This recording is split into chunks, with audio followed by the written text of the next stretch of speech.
அல்லாஹ் கூறுகிறான், உலகத்துண்டான அனைத்து விஷயங்களும் இந்த மனிதனுக்காக, இந்த மனிதன் அவனை வணங்குவதற்காக வேண்டி அல்லாஹ் படைத்திருக்கிறான். ஒரு மனிதன் ஒரு பொருளை புதுசா உருவாக்குறான். பகலா உட்கார்றான், இரவெல்லாம் பகலாக மாறுகிறது. பல நாட்கள் அல்ல, பல வருடங்கள் முயற்சி செய்து ஒரு புதிதாக ஒரு கண்டுபிடிப்பை பிடிக்கிறான். அந்த கண்டுபிடிப்பை உருவாக்கிய பின்பு அந்த பொருள் அவன் எந்த நோக்கத்திற்காக வேண்டி உருவாக்கினானோ அந்த நோக்கத்தை செய்யவில்லை என்று சொன்னால் அந்த பொருளை அவன் சற்றும் யோசிக்காமல் உடைத்து விடுவான், குப்பையில் எரிந்து விடுவான். ஆனால் இந்த மனிதனை அல்லாஹ் படைத்ததின் நோக்கம் அவனை வணங்குவது. இந்த மனிதன் அல்லாஹ்வை வணங்குகிறானா? நாம் அல்லாஹ்வை வணங்குகிறோமா? அல்லாஹ்வை வணங்குவதை தவிர, தொழுவதை தவிர மிக அனைத்து விஷயங்களிலும் இந்த மனிதன் ஈடுபட்டுக் கொண்டிருக்கிறார். வியாபாரத்தில் இதர விஷயங்களில் எல்லாத்திலும் ஈடுபடுகிறார். தொழுகையை தவிர அனைத்திலும் ஈடுபட்டுக் கொண்டிருக்கிறார். தொழுகையை பற்றி குர்ஆன் என்ன சொல்கிறது? குர்ஆனில் 6666 வசனங்கள். 6666 வசனங்களில் தொழுகை பற்றி இகாமிஸ் ஸலா என்று அல்லாஹ் ஒரு தடவை அல்ல, 2 தடவை அல்ல, சுமார் 80 இடங்களில் தொழுகையை நிலைநாட்டுங்கள் என்று அல்லாஹ் கூறுகிறார். தொழுகையை நிலைநாட்டுங்கள் என்று அல்லாஹ் கூறுகிறார். ஒரு இடத்துல அல்லாஹ் ஒரு விஷயத்தை சொன்னாலே நம் மீது அதை நாம் ஏற்றுக்கொள்வது, அதை செய்வது நம் மீது கட்டாய கடமை. ஒரே விஷயத்தை 80 தடவை அல்லாஹ் கூறுகிறார் என்று சொன்னால் எந்த அளவுக்கு நம் மீது கட்டாய கடமை என்று சிந்தித்து பார்க்க வேண்டும். பெருமானார் ஸல்லல்லாஹு அலைஹி வஸல்லம் அவர்கள் இஸ்லாத்தை பற்றி பேசும் பொழுது சொல்வார்கள், புனியல் இஸ்லாம் அலா கம்ஸின் ஷஹாதத்து அன் லா இலாஹ இல்லல்லாஹ் வ அஷ்ஹது அன்ன முஹம்மதன் அப்துஹு வ ரசூலுஹு இகாமிஸ் ஸலாத் வ ஈதாஇஸ் ஸகாத் வல் ஹஜ் வ ஸௌமி ரமதான். புனியல் இஸ்லாம் கட்டப்பட்டது على 5 முதலாவது ஷஹாதத்து அன் லா இலாஹ இல்லல்லாஹ் வ அஷ்ஹது அன்ன முஹம்மதன் அப்துஹு வ ரசூலுஹு. நாம் கேட்காமலேயே அல்லாஹ் தஆலா முஃமினாக முஸ்லிமாக பிறக்க வைத்திருக்கிறார். நாம் கேட்டிருக்கிறோம், அல்லாஹ் முஸ்லிமாக பிறக்க வைத்திருக்கிறார். அதிலும் மேலாக ஒரு சில நபிமார்கள் எல்லாம் கேட்டும் பெறாத பெரிய வாக்கியம் உம்மத்தே முஹம்மதியார் எல்லாம் நம்மை பிறக்க வைத்திருக்கிறார். இதற்கு அல்லாஹ்வுக்கு கோடி சுக்ரியா செய்தாலும் ஈடாகாது. இரண்டாவது தொழுகை. இஸ்லாமுடைய தூண்கள் 5. அந்த தூண்களில் இரண்டாவது தூண் தொழுகை. ஒரு கட்டிடம் இருக்கிறது, அந்த கட்டிடத்தில் தூண்கள் இருக்கிறது. அந்த தூண்களில் ஒரு தூண் பழுதாகி இருந்தாலும் அந்த கட்டிடத்தில் நாம் இருப்போமா? ஒண்ணு அந்த கட்டிடத்தை இடிப்போம் அல்லது அந்த கட்டிடத்திலிருந்து வெளியாகுவோம், ஏதோ ஒன்று செய்வோம். ஆனால் அதே கட்டிடத்தில் நாம் இருக்க மாட்டோம். இஸ்லாத்தின் இரண்டாவது தூணாக இருக்கக்கூடிய இந்த தொழுகையை நாம் பொதுபோக்காக விடுவதன் காரணமாக, அசால்ட்டா இருப்பதன் காரணமாக நம்மிடத்தில் இருக்கக்கூடிய ஈமான் நம்மை விட்டு எப்பொழுது வெளியேறும் என்று நமக்கு தெரியாது. இந்த ஈமான் எப்பொழுது வெளியேறும் என்று தெரியாது. இந்த தொழுகையை சரியாக நிலைநாட்டினால்தான் இந்த ஈமான் நம்மிடத்தில் தவிர்க்கும். இல்லை என்று சொன்னால் நாம் காப்பியாக போவதற்கும் வாய்ப்புகள் உண்டு. அதே சமயம் அப்படி கிதாபுல இந்த தொழுகை பற்றி என்ன சொல்றாங்க? இந்த தொழுகைக்கு என்ன சொல்றாங்க? கிதாபுல புரட்டி பார்த்தா தெரியும். ஒரு மனிதன், ஒரு சிறுவன் 7 வயதை அடைந்தால் அவனை தொழுகைக்கு ஏற வேண்டும். அதே 10 வயதை அடைந்தால் சாட்டையாய் அடித்து தொழுகைக்கு அனுப்ப வேண்டும். உன்னால் இருந்து தொழ முடியவில்லையா? அமர்ந்து கொண்டு தொழு. அமர்ந்து தொழ முடியவில்லையா? படுத்துக் கொண்டு தொழு. படுத்தும் தொழுக முடியவில்லையா? கண்ணினால் செய்கிறேன் செய்து கொடு. ஒரு இடத்திலும் தொழுகை விடுவதற்கு அனுமதி தரவில்லை.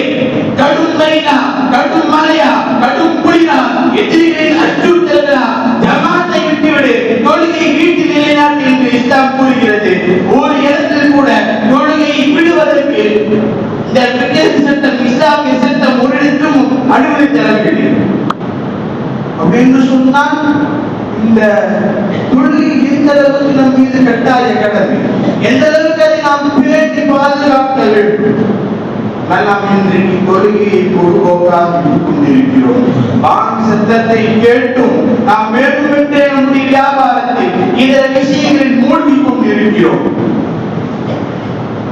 பொதுவாக இந்த மனிதனுக்கு எதை செய்தாலும் அதிலிருந்து பலாபலன் எதிர்பார்க்கக்கூடிய தன்மை. ஒரு செயல பெனிஃபிட் எனக்கு நான் எது செய்யணும் அப்படின்னு மனிதன் யோசிப்பான். தொழுகையை தொழுவதன் மூலமாக அனைத்தும் நன்மைதான். தொழுகை எந்த மனிதன் தொழுகிறானோ அவனுடைய வாழ்க்கை அனைத்தும் சுருச்சம் தான். என்ன பெனிஃபிட் தொழுகை தொழுவதன் மூலமாக? நம்மெல்லாம் பாவத்தை செய்வோம், பாவத்தை செய்யும். இது பாவம் ஒன்று தெரியும், செஞ்சுக்கலாமே, இறுதியாக ஒரு முறை செய்து கொள்ளலாம், செய்து விடுவோம், திருப்பி அதே பாவத்தின் பக்கம் மீண்டும் விடுவோம், இந்த கடைசியை வச்சுக்கலாமே என்று அந்த பாவத்தை தொடர்படியாக நாம் செய்து கொண்டே இருப்போம். அல்லாஹ் குர்ஆனில் கூறுகிறார், இன்ன ஸலாத்த தன்ஹா அனில் ஃபஹ்ஷாஇ வல் முன்கர். நிச்சயமாக தொழுகை என்பது சத்தியம் என்று கூறுகிறார். இன்ன ஸலாத்த தன்ஹா அனில் ஃபஹ்ஷாஇ வல் முன்கர். நிச்சயமாக தொழுகை என்பது மானக்கேடான விஷயத்தை விட்டு பாதுகாக்கும். எந்த மனிதன் தொழுகையை சரியாக தொழுகிறானோ அவன் தவறான விஷயத்தில் ஈடுபட மாட்டான், தீய விஷயங்களில் ஈடுபட மாட்டான், பாவமான விஷயத்தில் ஈடுபட மாட்டான். நானும் தொழுதான் இருக்கேன், நானும் தேவன் தொழுதான் இருக்கேன், அந்த தொழுதான் இருக்கேன். நிறைய பேர் யோசிப்பாங்க. தொழுகையை தொழும் விதத்தில் தொழுதல் கண்டிப்பாக மானக்கேடான விஷயத்திலிருந்து பாவத்திலிருந்து நாம் விலகுவோம். அதே மாதிரி இன்றைக்கு இருக்கக்கூடிய ஒவ்வொரு மனிதர்களும் தேடிக்கொண்டிருக்கக்கூடிய ஒரு விஷயம், நிம்மதியா வாழணும். வாழ்க்கையில நிம்மதியே இல்லை, நிம்மதியா வாழணும். என்னதான் செய்யறது தெரியலையே. எங்கே நிம்மதி கிடைக்கும் என்று தேடிக்கொண்டிருக்கக்கூடிய மனிதர்கள் அல்லாஹ் குர்ஆன்ல கூறுகிறான், அலா பிதிக்ரில்லாஹி தத்மைனுல் குலூப், அலா பிதிக்ரில்லாஹி தத்மைனுல் குலூப். உள்ளத்திற்கு உண்டான நிம்மதி என்னை நினைவு கூறுவதில் இருக்கிறது என்று அல்லாஹ் குர்ஆனில் பேசுகிறார். அல்லாஹ் நினைவு கூறுகிறார், சுப்ஹானல்லாஹ், லா இலாஹா இல்லல்லாஹ், அல்லாஹு அக்பர். இது மட்டுமல்ல, அஸ்ஸலாத்து பிஸ்ஸிக்ர், தொழுகையும் அல்லாஹ்வை நினைவு கூறுவதுதான். ஒரு மனிதன் சிறுவன் 10வது முடித்தால் தான் நிம்மதி என்று நினைக்கிறார். 10வது கடந்த பின்பு 12வது முடிப்பது நிம்மதி என்று நினைக்கிறார். 12வது முடித்த பின்பு உயர்தரமான கல்வி காலேஜுகளில் சேர்வது நிம்மதி என்று நினைக்கிறார். அதற்கு பின்பு நல்ல ஊதியத்தில் நல்ல கம்பெனியில இருப்பது நிம்மதி என்று நினைக்கிறார். அதற்கு பின்பு நல்ல மனைவியை திருமணம் செய்வது நிம்மதி என்று நினைக்கிறார். அதற்கு பின்பு நல்ல குழந்தையை பெற்றெடுப்பது நிம்மதி என்று நினைக்கிறார். அதற்கு பின்பு அந்த குழந்தையை சரியான முறையில் வளர்த்தி அந்த குழந்தைக்கு அந்த பையனுக்கு திருமணம் செய்து வைப்பது நிம்மதி என்று நினைக்கிறார். அதற்கு பின்பு பேர பேத்திகளை பார்ப்பது நிம்மதி என்று நினைக்கிறார். ஒரு கட்டத்தில் அந்த மனிதன் வந்துவிடுவான், இறந்தால் தான் நிம்மதி என்று நினைத்துடுவான். ஆனால் அவன் இறந்தாலும் நிம்மதி கிடையாது, அவன் இறந்தாலும் நிம்மதி கிடையாது. கபூர்ல வச்சவன்னா கபூரு பேசுவான், அந்த 6 அடிக்கு மேல நீ பண்ண அட்டகாசம் இருக்கு, 6 அடிக்கு மேல உன்னுடைய ஆற்றலை நான் பார்த்து விட்டேன், நீ செய்த அக்கிரமத்தை பார்த்து விட்டேன், நீ செய்த அநியாயத்தை பார்த்து விட்டேன், என்னுடைய ஆற்றலை பாரு, என்னுடைய தூவத்தை நீ பாரு என்று சொல்லி அந்த கபர் ஒரு நெருக்கில் இருக்கும். அப்படி ஒரு நேரத்தில் இருக்கும். விழாப்புறங்கள், இந்த 2 விழாப்புறங்களும் ஒன்று சேரும். லேசான யாராச்சும் முசாபு செய்யறவங்க கட்டி அணைச்சாலே எனக்கு முடிய விட்டுப்பா என்று நாம் கதறுகிறோமே. அந்த கபரு 2 விழாப்புறங்களும் ஒன்று சேர நெருக்கும். அப்படி என்று சொன்னால் அந்த கபரில் வைத்த பின்பு ஒளி வேண்டுமே, இருள் படித்த அந்த கபரில் ஒளி, அதுவும் கொள்கைதான். கபருக்குண்டான வெளிச்சம் லைட் இந்த தொழுகைதான். கபர்ல முடிஞ்சு நாளை மறுமையுடைய வாழ்க்கை, நாளை மறுமையுடைய வாழ்க்கை அங்கு சென்ற பின்பு சொர்க்கம் என்று தீர்மானம் ஆகினாலும் சொர்க்கத்திற்கு செல்ல வேண்டும் என்று சொன்னால் அதனுடைய சாவி நம்மிடத்தில் வேண்டுமே. சொர்க்கத்திற்கு கதவு இருக்கு, அந்த கதவுக்குள்ள சென்றால் இன்னொரு சாவி வேண்டுமே. அந்த சாவி எங்க இருக்கு? பெருமானார் சொல்கிறார்கள், அஸ்ஸலாத்து மிஃப்தாஹுல் ஜன்னah, அஸ்ஸலாத்து மிஃப்தாஹுல் ஜன்னah. தொழுகை சொர்க்கத்தின் திறவுகோல் என்று பெருமானார் பேசுகிறார்கள். அங்கு சென்று நாம் சாவியை உருவாக்க முடியாது, அங்கு சென்று சாவியை நாம் தேட முடியாது. அதற்குண்டான இடம்தான் இந்த உலகம். இந்த தொழுகையின் மூலமாக தான் நான் எவருடைய சொர்க்கத்தினுடைய சாவியை நாம் பெற முடியும். அந்த சாவியை நாம் விட்டுவிட்டோமே. நம்முடைய வீட்டில் இருக்கக்கூடிய பீரோ சாவியோ உள்ள இருக்கக்கூடிய லாக்குடைய சாவியை காண போட்டோம்னா நம் பதறணும். அழியக்கூடிய ஒரு பொருளுக்கு நாம் பயன்படுகிறோம். அழியாத நிஜமான ஒரு வாழ்க்கையை யோசித்து நாம் சிந்திப்பதே இல்லையே. நாளை மறுமைக்கு சென்று அந்த சொர்க்கத்தை திறப்பதற்குண்டான சாவியை நாம் இன்று பொதுவாக விட்டுக் கொண்டிருக்கிறோமே. அப்படி என்று சொன்னால் இந்த தொழுகை எந்த அளவுக்கு முக்கியம். நபி மூசா அலைஹிஸ்ஸலாத்து வஸலாம் அவங்க அல்லாஹ்ட்ட பேசணும்னா சும்மா அப்படியெல்லாம் பேச முடியாது. தியானம் செஞ்சு போய் தூர்சினா என்ற மலையில் ஏறி நின்று அங்கிருந்து அல்லாஹ்விடத்தில் பேச வேண்டும். இந்த உம்மத்தே முஹம்மதியாவுக்கு அல்லாஹ் பெரிய கிருபை செஞ்சிருக்கான். அவனிடத்தில் நாம் பேசுவதற்கு இலகுவான வழிகளை அல்லாஹ் இந்த உம்மத்திற்கு தந்திருக்கிறான். ஒன்று குர்ஆன், மற்றொன்று தொழுகை. இந்த இரண்டையும் நாம் விட்டுவிட்டோம். முதலாவது குர்ஆன். குர்ஆன்ல என்ன இல்லை? குர்ஆன்ல என்ன இல்லை? இன்னைக்கு உலகத்தில் இருக்கக்கூடிய அனைத்து விதமான கல்விக்கும் மூலதனம் இந்த குர்ஆன் தான். மனதிற்குண்டான நோய்களுக்குண்டான மருத்துவம் வேண்டுமா? குர்ஆனில் உண்டு. பிரச்சனைகளுக்குண்டான தீர்வு வேண்டுமா? குர்ஆனில் உண்டு. கணக்கு வேண்டுமா? குர்ஆனில் உண்டு. வரலாறு வேண்டுமா? குர்ஆனில் உண்டு. புவியியல் வேண்டுமா? குர்ஆனில் உண்டு. என்று அனைத்து விதமான விஷயத்திற்கும் குர்ஆனில் தீர்வு உண்டு. அந்த குர்ஆனை நாம் இன்னைக்கு விட்டோமே. குர்ஆனை கையில் எடுப்பதற்கு நாம் யோசிக்கிறோம். நம்மளுக்கு இருக்கக்கூடிய உடலில் ஏதோ ஒரு குறைகள் ஏற்பட்டால் நாம் பார்த்து சிகிச்சை கொள்வோம். ஏதோ ஒரு இடத்துல ஏதாச்சும் காயங்கள் ஏற்பட்டால் அந்த இடத்திற்கு மருந்தை போட்டு அந்த இடத்தில் நாம் சிகிச்சைட்டு போவோம். பெருமானார் சொல்கிறார்கள், உடலில் ஒரு சதை துண்டு இருக்கிறது. அந்த சதை துண்டு கெட்டு போய்விட்டால் உடல் முழுவதும் கெட்டு போய்விடும். அது சதை துண்டு சரியாகிவிட்டால் அந்த மனிதன் சரியாகி விடுவான். அதுதான் அலாவாகியில் கல்பு, அதுதான் இதயம் என்று பெருமானார் சொல்கிறார்கள். இந்த இதயத்தில் இருக்கக்கூடிய நோயை நாம் பார்த்ததில்லையே, நம் கண்களுக்கு புலன்படவில்லையே. இந்த கல்வை சரி செய்வதற்கு என்ன வழி? குர்ஆனை ஓதுவது. குர்ஆனை ஓதுவது இந்த உள்ளத்தை பரிசுத்தப்படுத்தும். ஒரு பெரியார் பள்ளியாசல உட்கார்ந்து குர்ஆன் ஓதிட்டே இருக்காரு. அந்த பெரியார் பார்த்து ஒரு சின்ன பையன் போயிட்டு வரான். அந்த பெரியவங்களை பார்த்து, நீங்க குர்ஆன் ஓதிட்டே இருக்கீங்களே, அதிகமா குர்ஆன் ஓதுறீங்களே, எத்தனை ஜுஸு மனப்பாடம் பண்ணிருக்கீங்க அப்படின்னு சின்ன பையன் பெரியவங்களை பார்த்து கேட்கிறாங்க. பொதுவாக பெரியவர்கள் நேரடியாக விளக்கம் சொல்ல மாட்டார்கள். அந்த பையனை கூப்பிட்டு, அப்படியா போய் வாப்பா, நான் சொல்ற மாதிரி செஞ்சு நான் விளக்கம் சொல்றேன். அந்த பையனை ஏற்றிக்கிட்டு அந்த பெரியவங்க சொல்றாங்க, ஒரு பக்கெட் எடு, அந்த பக்கெட்ல கீழே ஓட்டைய போடு, அதுல கருங்கட்டிகள் எல்லாம் நிரப்பு, போய் தண்ணியை குடிச்சிட்டு வா, இந்த வாரி முழுவதும் எனக்கு தண்ணியோட வரணும், கீழே ஓட்டையே போட்டிருக்கு. அந்த பையன் எதுவும் மருந்து தெரிவிக்காம நேரா போய் அந்த பெரியவங்க சொன்ன மாதிரி பக்கெட் எடுக்கிறான், ஓட்டையை போடுறான், கருங்கட்டில போடுறான், தண்ணியை குடிக்கிறான். வாராவில தண்ணி கீழே ஃபுல்லா போயிடுச்சு. திருப்பியும் போறான், திருப்பி தண்ணியை குடிக்கிறான், திருப்பியும் வரான், கீழே தண்ணி போய் எப்படி கொஞ்ச நேரம் நடந்துட்டே இருக்கு.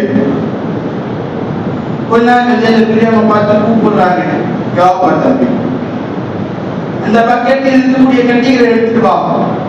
அந்த பையனை கட்டிகளை எடுத்து தூக்கிட்டு வரான். இந்த கட்டி பக்கெட்டுக்குள்ள போறப்ப எப்படி இருந்துச்சு? கரிமத்திகளா இருந்துச்சு. இப்ப எப்படி உனக்கு தெரிகிறது என்று கேட்டார்கள். வெண்மையாக தெரிகிறது என்று சொன்னவுடன் அந்த பெரியவர் சொன்னார்கள், குர்ஆனை ஓதுவதன் மூலமாக உள்ளத்தில் இருக்கக்கூடிய அனைத்து விதமான கருப்புள்ளிகள், பாவ கருப்புள்ளிகள் எல்லாம் நீங்கிறது, உள்ளம் பரிசுத்தப்படுகிறது என்று சொல்லிவிட்டு சொன்னார்கள். நான் இஸ்லாம் பண்ணல என்று அந்த பெரியவர்கள் விளக்கம் சொன்னார்கள். அப்படி என்று சொன்னால் இந்த குர்ஆனையும் நாம் விட்டு விட்டோம். அல்லாஹ்விடத்தில் நேரடியாக பேசக்கூடிய ஒரு பாக்கியத்தை தரக்கூடிய அந்த குர்ஆன். இரண்டாவது தொழுகை. நாம் தொழுதுதான் இருக்கோம், அல்லாஹ்ட்ட இங்க பேசுறோம். நான் தொழுகிறேன், அல்லாஹ் பேசக்கூடிய சத்தம் எனக்கு கேட்கவில்லை. தக்பீர் கட்டிய பின்பு சூரத்துல் ஃபாத்திஹா, அல்லாஹு அக்பர், அற்புதமான ஒரு சூரா. அந்த சூராவில் எல்லாம் உரையாடுகிறார். அல்ஹம்துலில்லாஹி ரப்பில் ஆலமீன். இந்த ஆயத்தை படித்த ரப்புல் ஆலமீனை உனக்கு அழைத்து போது என்று சொன்னவுடன், ஹமிதனி அப்தி, என்னுடைய அடியார் என்னை புகழ்ந்து விட்டார் என்று பேசுகிறார். அவர் ரஹ்மான் ரஹீம், இரக்கமுள்ளவனும் தயவும் கருணையுள்ளவனும், அல்லாஹ் உனக்கு அழைத்து போதும் என்று சொன்னவுடன் அல்லாஹ் சொல்கிறான், ஆதானி அலைய அப்தி, என்னுடைய அடியார் என்னை மீண்டும் புகழ்ந்து விட்டான். மாலிகி யௌமித்தீன், நீண்ட நாளின் அரசர் என்று சொன்னவுடன் மஜ்ஜதனி அப்தி, என்னுடைய அடியார் என்னை பரிசுத்தப்படுத்தி விட்டான். اهدنا الصراط المستقيم صراط الذين انعمت عليهم غير المغضوب عليهم ولا الضالين என்று சொன்னவுடன் அல்லாஹ் சுப்ஹானஹு வ தஆலா மலக்குமார்களை பார்த்து சொல்கிறான், ஹாதா அப்தி ஹாதா அப்தி ஹாதா அப்தி மா சஅல், இவன் தான் என்னுடைய அடியான், இவன் தான் என்னுடைய அடியான், இந்த அடியான் என்ன கேட்டால் நீங்க கொடுத்துருங்க என்று மலக்குமார்களை பார்த்து அல்லாஹ் கூறுகிறார். அதனாலதான் சொல்லுவாங்க, தொழுகை முடிச்சோட துஆ கேட்டா கபூல் ஆகும், தொழுகை முடிச்சோட துஆ கேட்டால் கபூல் ஆகும் என்று இதனால் தான் சொல்கிறார்கள். அது மட்டுமல்ல, இந்த மனிதனுக்கு இன்னொரு விஷயமும் உண்டு. எதை தொட்டாலும் நான் வெற்றி பெற வேண்டும், எதை தொட்டாலும் நான் வெற்றி பெற வேண்டும் என்று நினைக்கிறார்கள்.